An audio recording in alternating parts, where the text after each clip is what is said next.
Le 18 mars 1933 paraissait dans l'Action française la critique de François Vuneuil du film américain L'île du docteur Moreau, Island of Lost Souls, texte intégral.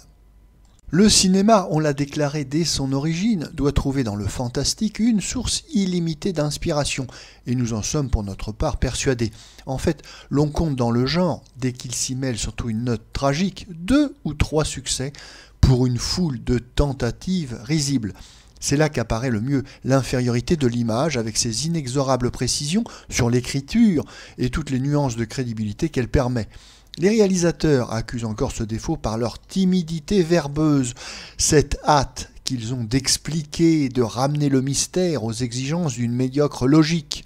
L'écran n'a toujours pas de Marx Brothers tragique, et les vrais Marx Brothers, les clowns géniaux de Monkey Business, sont peut-être bien occupés à systématiser leurs trouvailles, à mettre en bouteille leur jaillissante fantaisie.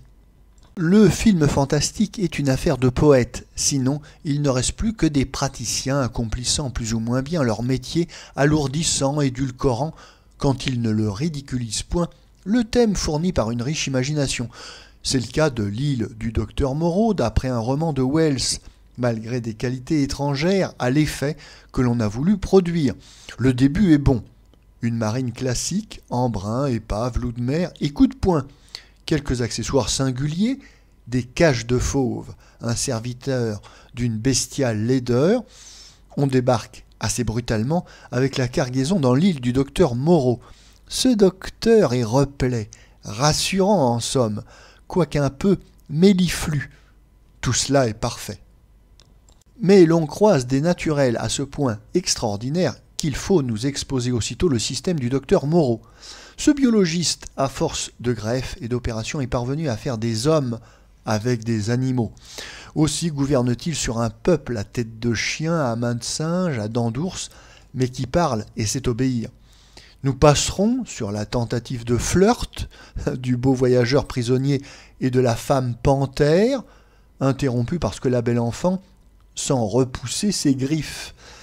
Nous passerons encore sur la révolte finale des indigènes contre leur créateur. Pour être l'opéra des monstres, ce n'est pas moins l'opéra. Et nous n'aimons pas beaucoup cela à l'écran. Ce n'est pas du mauvais travail, encore que les éclairages et les décors témoignent d'une bien pauvre invention. Le bon acteur, Charlton, est le seul personnage vraiment énigmatique de cette histoire, à laquelle nous ne croyons pas parce que, malgré les ombres chiquées, où l'on essaye de la noyer, elle est trop limpide. Certes, les figurants sont réussis, on ne les fabriquerait pas en Europe.